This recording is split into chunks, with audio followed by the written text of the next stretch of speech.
Hey, what's your self-talk? This is Jabari, host of podcast, What's Your Self-Talk? I'm excited to be able to have you back again to listen to this episode. In this episode, I'm going to jump straight in. I want to talk about ownership. And I want to talk about why that's important to me, in relation to Black Lives Matter. And I think just even specifically why I believe it's important for me and my family, but then also some things I want you to think through, regardless of what end of the spectrum you're on. If you're just, okay with continuing to working, obviously I have a job as well, but also continue to growing something. So I guess you can say side hustle as well, but just the mental things that I go through to continue to prepare myself.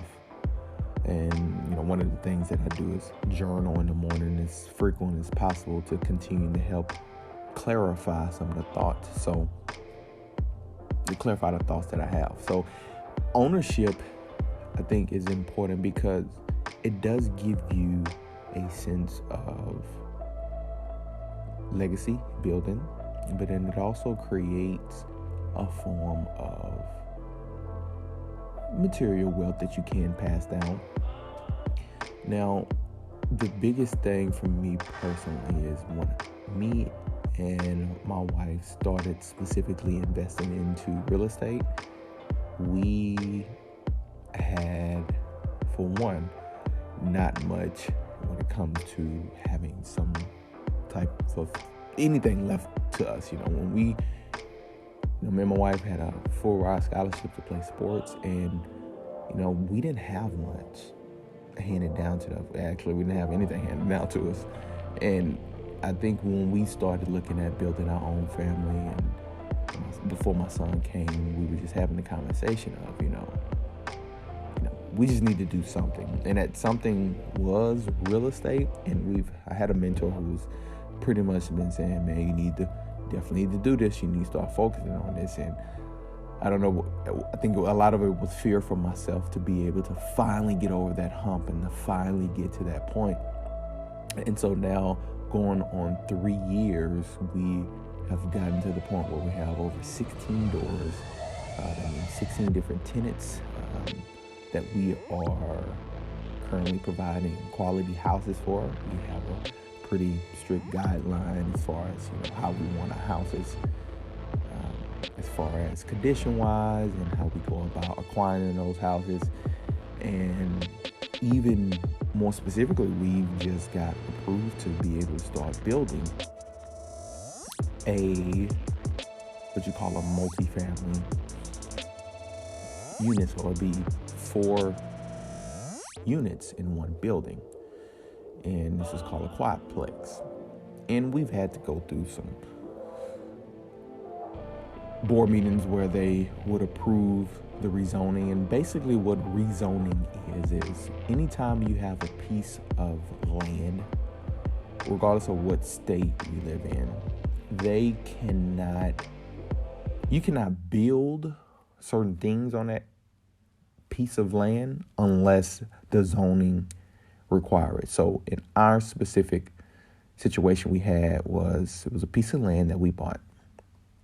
And the land did not have anything around it, so it was just land itself. And all of it is separated within, so many acres. So some is, 0.3 of acres, all of it. I think one section is at least 1 acre, but all of them was a little pieces of acres broken up, about everything less than the acre.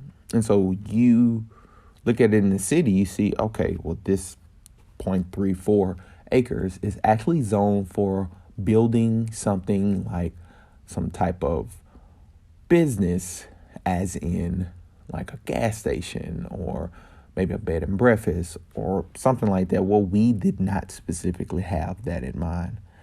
And when we bought when we bought the piece of land, we were like, well, we want to get it rezoned so that we can be able to build a fourplex. And this will make sense from a business perspective. And I'll have more podcast talking a little bit more in detail as far as real estate and looking at deals, but just for the general people just to want to understand this, just wanted to kind of go over it real briefly. And so basically now, after that process, which generally takes almost 3 months, we've got approved. The city said, hey, we're okay with you, changing the zoning from a business to a residential setup, and you can be able to build these these 4 units. And now that moves us forward. And I was pretty excited. If any of you guys follow me on Instagram or even Facebook, I posted a picture that actually shows in a newspaper me being able to get that rezoned so that I can be able to build those units. And that was exciting for a lot of reasons, because it goes back to that ownership. When you have a sense of ownership and you are constantly building and you're moving towards something, that builds momentum inside of you, but it also builds confidence inside of you. And for me specifically, I've always had a business entrepreneurial mindset, and that's just who I am at the core. And that's what I like to do, because I like to provide opportunity for others and put myself in a situation where not only I can take care of my family and provide maybe work for them down the line, or even opportunities down the line, but even showing others this is possible. You don't have to be doing something that you are not excited about, or you don't have to just work one job for the rest of your life and never build anything for yourself to leave for your kids. And so that's real big for me, and was super exciting.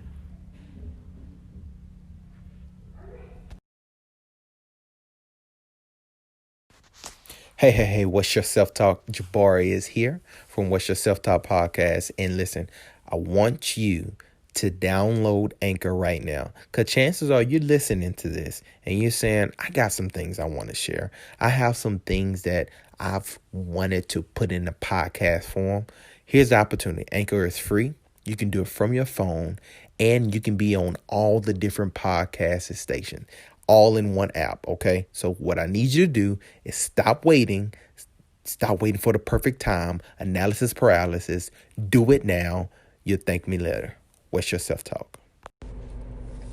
So that being super exciting makes me want to share with you a few things about how I view ownership, and I think how you can be able to learn and understand, not to even just tap into my mind, but I think tap into the mind of others who are doing some type of side hustle that is basically leaning them towards some of their owning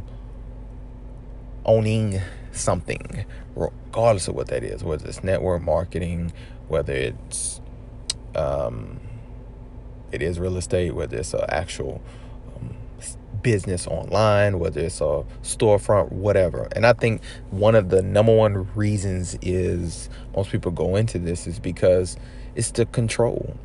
The fact that you have control over something gives you a sense of confidence. You've been through enough hurdles, or you've been through enough where you say, I'm tired of somebody controlling my schedule. That's the biggest thing, right? My schedule is mine, and I want to control my schedule, and I want to be able to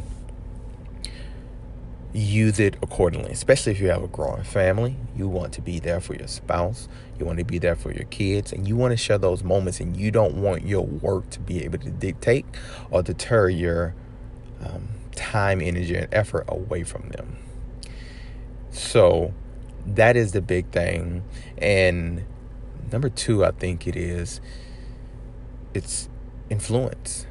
I want you to think about how much influence it is for me. And even just as you pass through, this big social injustice wave that finally hit, and people were able to really understand why people were talking about Black Lives Matter. Well, let's just think about the influence that me and my family have when we are seen as someone who is building something, and even something specifically as real estate, because you're now showing the potential that you have, but then also that sparks some up inside someone else.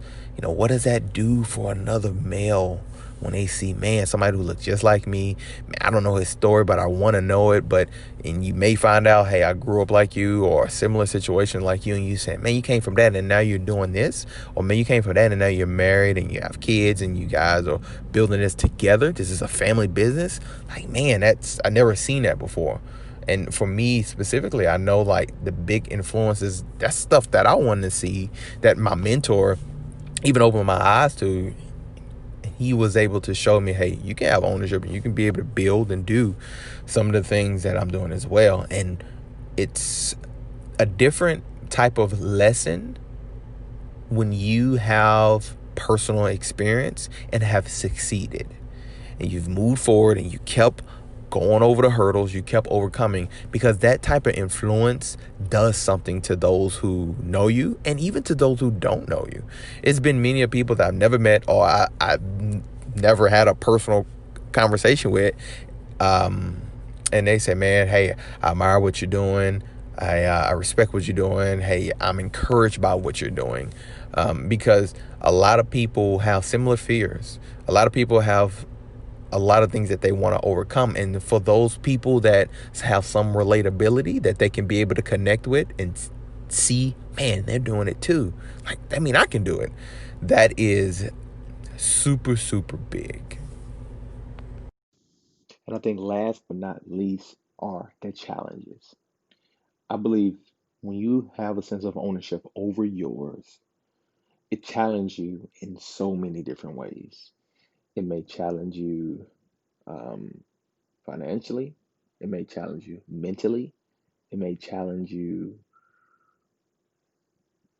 politically, it may challenge you in so many different ways. And I think for me specifically, wanting to have an impact on the community, wanting to show how specifically with this project that we're taking on and how to help the downtown area evolve into something more in connection with the university, to be able to bring people into the town and make it more of a thriving city. And I think it's going to be challenges with that because I can't do it alone, but that will influence others to be able to want to go in and do some sense of ownership so that they can have control over that same vision. And I think when you look at ownership, most people may start it as a side hustle that they want to be able to do full time. And the reason that they want it to be full time is because they want to be able to provide for their kids, or they want to be able to control their time. Or you may get to a point where you need to expand your business, but you don't have the funds. So you are challenged mentally to figure out how to make that happen. Or you may be facing different situations or circumstances just in the business environment itself. Prime example, coronavirus just happened. A lot of businesses were struggling. And so you were challenged to be able to take on new ways and moving forward. And I think that is one of the great things of ownership because life teaches us when challenges and opportunity come is that we can overcome them. Look at any and every movie, show that is made, majority of them are always saying how this person overcame this or how they fought off this challenge or this battle in life. Or you are taking for Avengers, for so long, the Avengers was the people who were coming in and they was winning the battles and they were the heroes. And they even got to a point where, okay, um, what is it, Endgame? And Thanos snapped his finger, and that reality came true that pretty much he killed half of the population. But what happened after that? People was like, okay, but how do you come overcome that? And that was created. Um, I forget the next movie after that, but the reality and the point I'm making is that we all have something ingrained in us to be able to push, to be able to overcome, regardless of the circumstances, regardless of what you're facing, regardless of what is going on in your life personally or externally or internally. We are people who like to be able to overcome. And I believe ownership, taking ownership over something in whatever form or fashion of business that may be, you are always going to be faced with those things: control, influence, and challenges. And when you are able to master each one of those levels, then you're able to push forward and make yourself fulfilled of the potential you have inside of you. And that's what this podcast is about. That's the question I always ask you. What's your self talk? What are the things that you need to do to be able to fully expand your potential? What is the information that you need to use to be able to move forward? So, listen, I thank you for listening. I look forward to next week for you tuning in. We'll have some more good stuff to be able to share with you, some more encouragement. So, do me a favor, share this with one person, for somebody who wants to understand more about why Black Lives Matters and just more resources, or even more just want to grow in business and want to grow personally. So I thank you for listening. I make sure you subscribe on Apple, and make sure you share this with one person for me. All right. You know that question I'm gonna ask you. What's your self talk?